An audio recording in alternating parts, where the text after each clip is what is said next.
Faith Gilbert urukuru ekitongole ky'empungi ekya KIRYANDONGO Refugee Settlement yashobora abanyamakuru ku entaro hagati y'Abaharabu hamwe n'Abanuwa zikatandika esande hwira ha kiro ky'Olwakashatu obw'enganda ezibiri zabenze Rwanda oburugo bw'amaizi ekishayi ky'omupiira hamwe n'eitaka. Kurigirira Gilbert yashobora ku cyarigireho okufa kw'empungi emwe hamwe n'abandi abakurenga omuri 30 okurugaho n'obuhuta.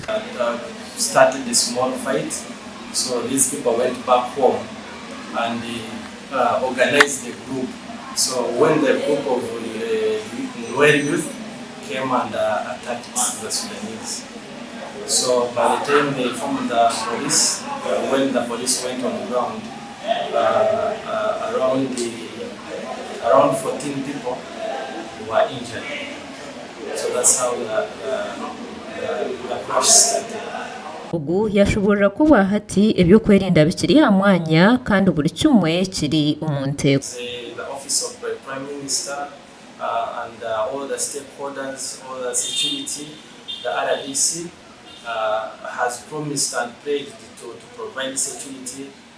So there should not be fear, and those who participated in the attacks, already we have suspects at police. Adam Ibrahim empungi kurwa mu ihanga rya South Sudan kandi urukureberera batungira obufuta yashobora ku abakurenga omuri 20 bakafutazibwa kandi bamwe aha batungira obufuta bakatwarwa ahirwaro erya Nyapadoli Health Center ya Kashatu abandi batwarwa mu irwaro erya Guru kubasa kutunga obujanjabi.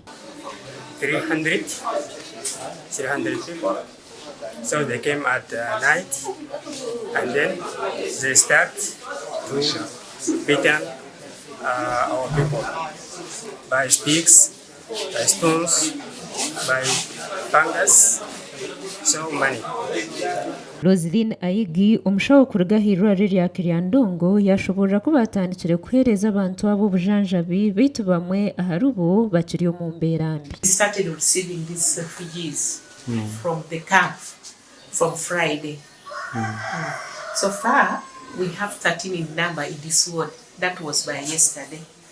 Actually, they are not doing very badly. Some are not doing well. Some are not doing well.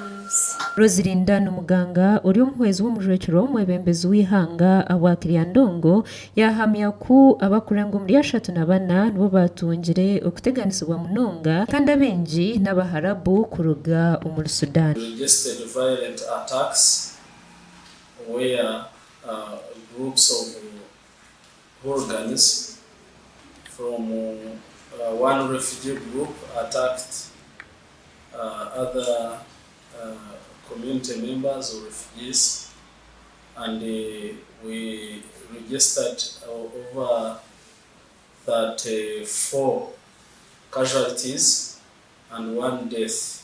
Ogu yagumzamu yashobora ku obutekerezano butwireho kuruga omwihanga erya Sudani y'amashuma kandi yahamya ko ibyo kwerinda biri omwanya kubasa kureba ngo enshongeje yaterera. To come in as security and immediately step over the situation to ensure that the situation does not escalate into more disastrous scenarios. So we are on top of the situation. We have secured the settlement. District ya KIRYANDONGO nemwe aha district omwihanga ezukukizayo empungi kandi obahatana bareberera empungi ezikurenga omutwaro gumwe n'ekicweka kuruga omwihanga ya Sudan y'amashuma hamwe na Sudan. Gashakwa gadasaba Awatayal West. Now we need to meet Deputy Commander Gilbert, Alex.